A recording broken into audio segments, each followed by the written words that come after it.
Good evening, everyone. Welcome to the official YouTube channel of Officer Study 24/7. So first of all, let me know how are you all. Also, let me know as audio, video both are okay. Are we good to go? So this is our next session regarding your Module D. In the last class, we have discussed Module D session, and today also we are going to discuss the Module D. If we talk about IFS subject, you all know that we have 45 units. Total 45 units are there in this particular subject. Out of these 45 units, we have discussed already around 35 units, and the remaining 8 or 10 units are there that we have to discuss. Now, when it comes to the IFS subject, this is your paper 1. It have 4 modules, 45 units. The starting 2 modules are the part of your Indian economy, and the last 2 modules are the part of your Indian financial system. So, when we are studying Indian financial system subject, what are the points that we should make sure that we remember before starting the preparation? First of all, do always make sure you go with the concepts, because the concepts is very much important. Without understanding the concept, if you try to mug up the concept, let's say for example you have studied Indian economy in your graduation or PG or something.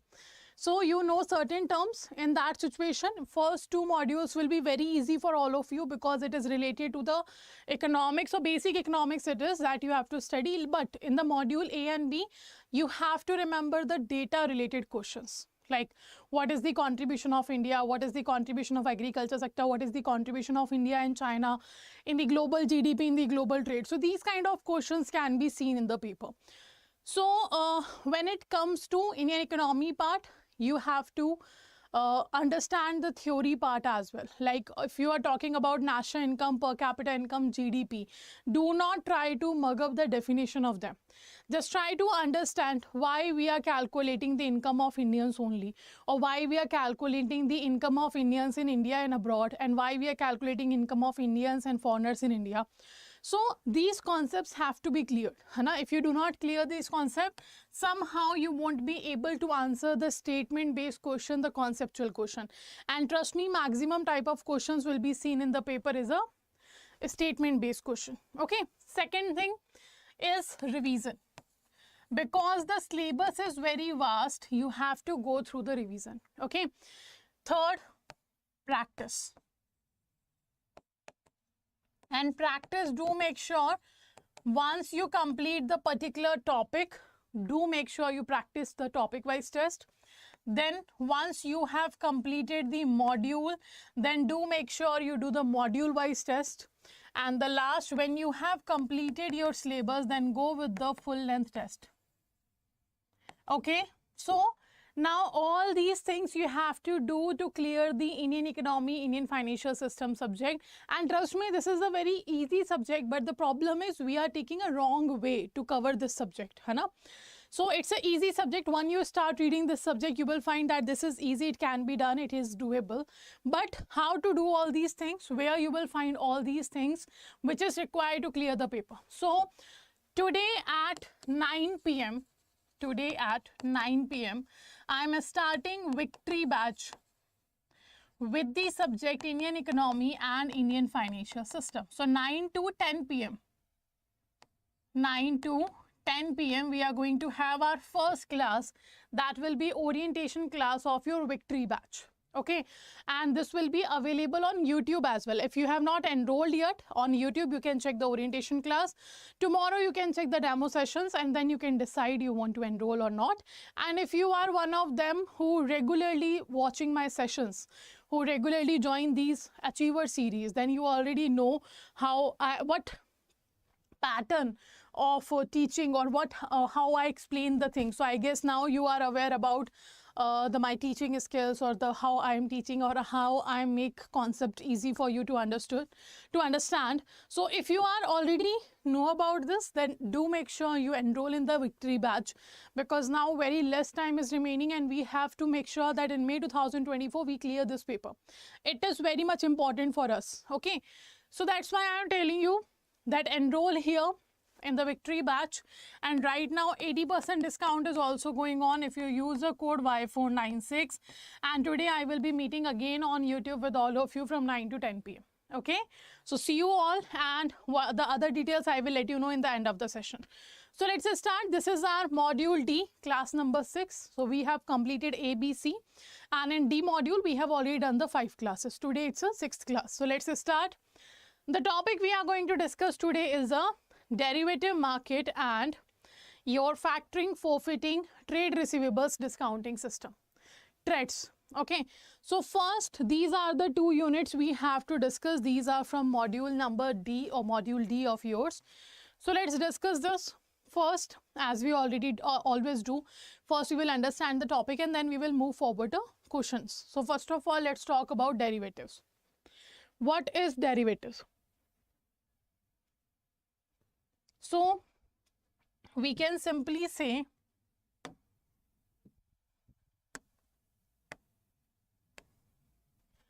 that derivative is a product. Derivative is a product whose value will be derived from basic variables, and these basic variables are called underlying asset. These basic variables are called underlying assets. This is what our derivative is. So derivative can be any product. Hana, derivative can be any product whose value we are deriving from the basic variables. And those variables are your underlying asset. They are known as what? They are known as the underlying asset. So now if we take example of the same, for example, let's say I have purchased the share of Adda 24/7. So Adda 24/7 decided to be listed on the share market to raise capital from the market, and the company is issuing its shares, for example. So I purchased the share of Adda 24/7. Let's say I purchase only 1 share and the price of 1 share is 500 rupees. Okay. Now if I ask, let me know, I will earn profit on this investment or loss. I will be getting profit on this particular investment, or I have to face loss on this investment. Let me know. What will happen in this situation?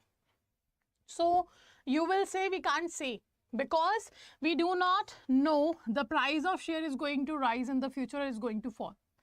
So on what basis we will be defining the profit and loss? On the basis of index. Index is what? Sensex and Nifty. If the index value is increasing of Adda 24/7, it means I am going to get the profit on the investment, and if it is falling, it means I have to bear the loss. So it's very simple. I have purchased the share and the profit and loss of my trading depends on the market. It depends on the index. It depends on the company will get profit or not from the market. So it means now if we define the share is what? Share is a product. And the value of share we are deriving from the index. That is known as your underlying asset. That is known as your underlying asset. So derivative can be any product whose value will be derived from the basic variables. From other variable, you have to derive the value of the derivative, and in that situation it will be known as underlying assets. I hope it is clear to all of you. Okay, that's a derivative. Now let's talk about the factoring. Factoring, forfeiting and TREDS, they all are same. Okay, they all are same, but a little bit difference is there. So what happened? Let's say there is a seller and there is a buyer. Okay, the 2 parties are there. Now seller have sent the goods to buyer. It means the seller have done the shipment of goods. Shipment of goods. Now it's the buyer's turn to make the payment. So buyer have issued a certain document and said on that document, I will make payment on 26th of February. Okay, it can be a promissory note, it can be bill of exchange, whatever document it can be simple check on which the date have been written 26th of February. Any document it can be. So buyer has given the document to the seller or the payment in form of a certain document which states that the payment will be done on 26th of February. Now, the seller got another order from the another party. but he was waiting for the payment, because for raw material purchase, for to give salaries to the labor, okay, to pay taxes, etc., he needed money, he needed capital. So he was thinking, I will do the shipment of goods, I will get the money, and from which I will start the another contract. But now what happened? He will get payment on 26th of February. So what he will do? Now there will be a third party, that's a factor. Factor can be your bank, or it can be any financial institution, like NBFC can also become the factor. Now, seller will go to the factor and show him the document and ask that I need an immediate cash on behalf of this document. Now, the factor will check the credit worthiness of buyer, because at the last payment will be received from the buyer only, na? So, factor will check the credit worthiness of a buyer. After that, it will provide immediate cash to the seller. How much?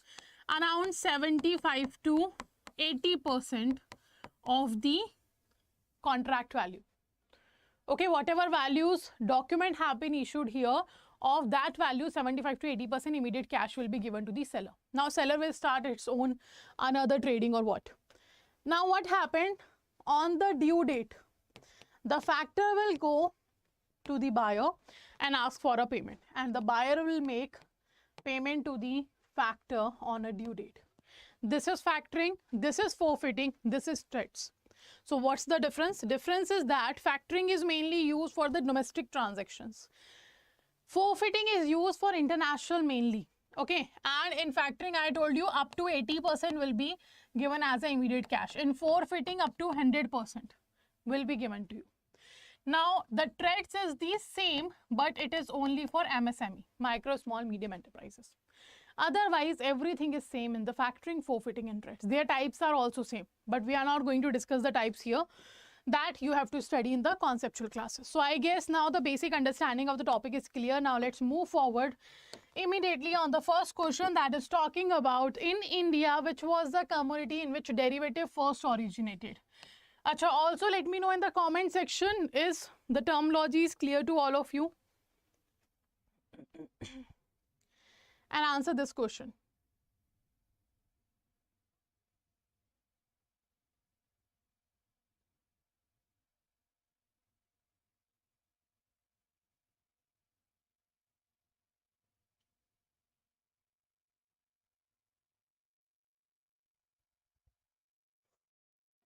Okay, so the first time in India, the derivative first originated with which particular commodity? It was originated with cotton. So right answer will be your D, cotton. Okay, next. From among the following, who is not a participant in derivative transaction? So out of these, who is not a participant in derivative transaction in the derivative market, you can say? Arbitrator, guarantor, hedger or speculator? A, B, C or D? And the right answer here will be your guarantor. No guarantor can become the part of the derivative market. Arbitrators will be, hedgers will be, speculator will be, and only these three derivative transaction participants are there. And in the chapter when you study, only 3 participants are there in which guarantor is not involved. Next. From among the following, identify the function of derivatives. First is saying price discovery, second is saying lowering transaction cost, third is saying increasing leverage, fourth is saying all of the above. So out of these, which of the following is the function of derivative? A, B, C or D? Price discovery, lowering transaction cost, increasing your leverage or all of the above? A, B, C or D?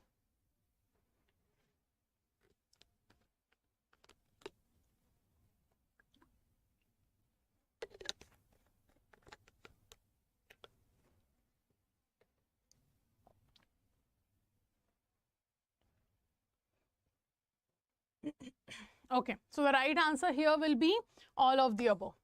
In the derivative market, you will see there is a price discovery. It lower the transaction cost, it increase the leverage also. So right answer will be your all of the above. Next. Which of the following is not an OTC derivative? So when it comes to the derivative market, there are two types of derivatives. First, you have over-the-counter derivative.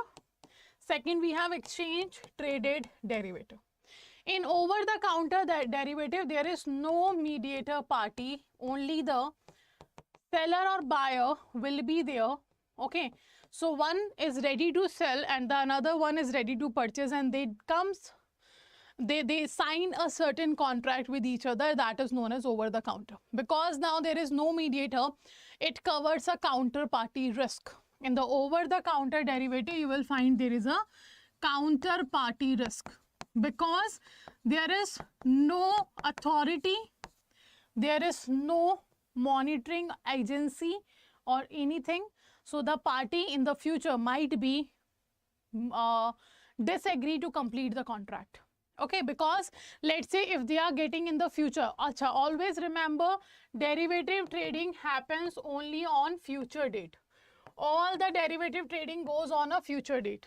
Okay, so let's say they agree right now to sell and purchase with each other, but in future they have got best deal from the other party. So there is a chances they will breach the contract, and that's why there is a counterparty risk. When it comes to the exchange traded derivative, here between the two parties there will be a exchange. Exchange will be, it means it can be stock exchange, BSE, NSE, multi-commodity exchange, anything. So the exchange will be there which initiate the contract between the two parties. Now because this exchange is there and this exchange made both the parties to maintain a margin money with the exchange so that they do not default. In that situation, in exchange traded derivative, there is no counterparty risk and they are standard, they are secured. Okay, so do remember over the counter derivative is risky because there is a counterparty risk. Exchange traded derivatives are a standard because there is a stock exchange mediator who won't happen the default in the contract. Okay, so now which of the following is right? Which of the following is not an over the counter derivative? In swaps there is a risk, in exotics there is a risk, in forward contract there is a risk, but the currency future or the future contracts are standard. They are not from the over the counter derivative. So the right answer will be C. Okay. Next question. If a company wants to borrow $1 million for a period of 3 months, 6 months from now, what type of forward rate agreement should it buy? FRA, forward rate agreement. So company wants to borrow $1 million. How much money? $1 million. And that $1 million company want to purchase after 6 months for the period of 3 months. Okay. So what type of forward rate agreement they have to purchase? Now what is forward rate agreement? It is a forward contract on the interest rate only. Okay. So now because the company wants to buy money for 3 months. For how many period? For 3 months company wants to borrow the money. Okay, so and after how many time? After 6 months. So this contract, this agreement will start after 6 months and it will end after how many months from now onwards? After 9 months, because 3 months period is there for which the company wants to raise the capital. So now start and end. When your contract will start and when your contract will end, that represents the forward rate agreement. So right answer will be your C, 6 multiplied by 9. 6 into 9. So always remember, start, agreement start month, then agreement ends month will be written in the forward rate agreement. Okay. Now, factoring is a facility for which of the following? Maintaining of sales ledger, maintenance of receivable, debt collection, all of the above. So factoring can be done for any of these above. Okay, because it is simply provide you the immediate cash. So right answer can be D. Next. Which of the following is not a form of international factoring? So in the international factoring, what happened? I have given you the example with one factor. It can be bank, it can be financial institution. When there is an international factoring, it means there can be two factors. One from India and one from abroad, whatever country you are transacting with. So there are multiple types of factor factoring is available. So single factor is there, two factor is there, export only factor is there, but the three factor factoring is not a part of your international factoring. So the right answer will be your C. Okay. Now, a forfeiter gives an undertaking to execute a specific forfeiting transaction at a firm discount rate within a specified time. What is the fees for such undertaking known as? So forfeiter, you will means the seller will get up to 100% immediate cash. And when it comes to execute a specific forfeiting transaction, what fees will be charged? Is it an undertaking fees? Is it a commitment fees? Is it a blocked fees? Or is it a financial fees? So your right answer is it's a commitment fees. It's what? It's a commitment fees. Right answer will be your B. Next question. Which of the following is the characteristics of a forfeiting transaction? Characteristics of forfeiting transaction. First, it's a short term. Second, it can be with or without recourse. Charge include commitment charges. It is commonly for domestic business. So, which of the following is a characteristics?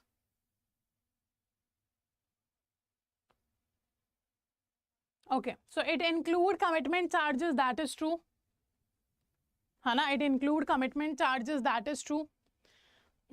It can be with or without recourse. It can be with or without recourse. That's a type of your forfeiting, but this is not a characteristics. Hana, this is what? This is not a characteristics. It is short term. This is true. Charge include commitment charges. This is true. It is commonly used for domestic business. It is true. But the second one is not true because it's not a characteristic. It's a type of forfeiting. And the same type of factoring will be seen. The factoring will have the same type. The with recourse and without recourse factoring. So right answer here will be your B. Achha, it is asking which of the following is a characteristic. So the right answer will be charges include the commitment charges. The right answer will be your C. Charges include the commitment charges. Next. In threats, when the transaction is initiated by the corporate buyer, what type of transaction would that be? In threats is for what? MSME. Hana, when the transaction is initiated by a corporate buyer.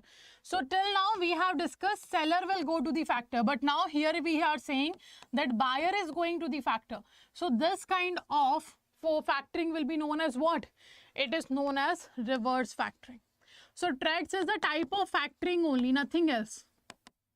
But it is for whom? It is for MSME only. That's why the name have been given threats. Okay, and when buyer initiates the factoring or threats, it will be known as reverse factoring. So the right answer will be your B. Okay.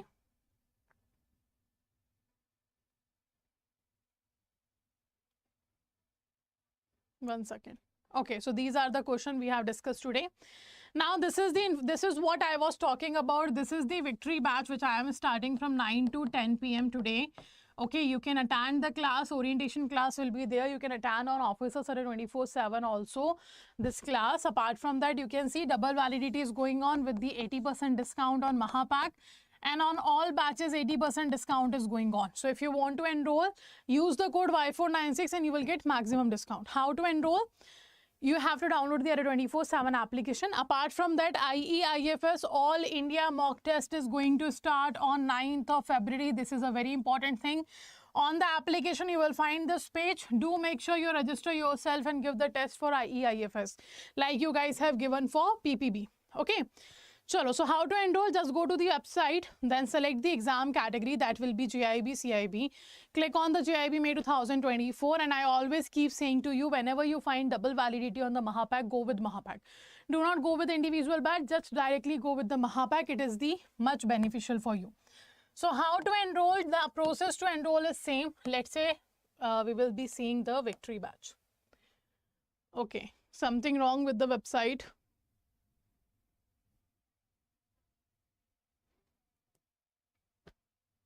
Okay, so I will tell you here what you have to do. Just go to the victory batch, Hana. You will find, scroll down, do check the all details. You will find the study plan there. Okay, click on the study plan. You can download the study plan as well. And in the study plan, you will find we are starting classes today. So this is your victory batch. Scroll down, click on the study plan. Here it is the study plan. You can download this. You can see we are starting from module D. Today we have a orientation class. Timing of the batch is 9 to 10 p.m. and this is the whole study plan of you. You can download it. Okay, after that, to enroll, just click on the buy now option, and if you want more than 77% discount, then use the code Y496. Y496 and click on apply. Once you apply, you will find 79% discount. But 1% additional discount will be available if you use the coins on the application. So 80% discount, 6-month validity starting today. Code will be Y496. Apart from that, the much better option for all of you is Mahapack, because you can see after enrolling in single Mahapack, you will be getting all these kind of benefits. You can see all these benefits are there. Silent features have been given to you. Apart from that, mini and Maha marathons are also available. 10 plus hour mini marathon, 5 plus hour Maha marathon, practice paper every second and fourth Saturday doubt session you can take. So these are the benefit of the Mahapack. The process to enroll in the Mahapack is same. The code is same that you can use, that is Y496. Okay. Apart from that, if you want to regularly join these kind of sessions on YouTube channel, then for that purpose you have to subscribe to channel Officer Adda 24/7 and press the bell icon so that all the upcoming sessions notification will be given to you. Okay, so this is the information I wanted to give you all. The mock test is starting from 9th of February. The more detail I will let you know tomorrow. And let's end the session here. Thank you all for joining the session. Take care and see you in the next class. 9 to 10 p.m. we are starting Victory Bash. So I guess I will see you at 9 p.m. Take care everyone. Bye-bye.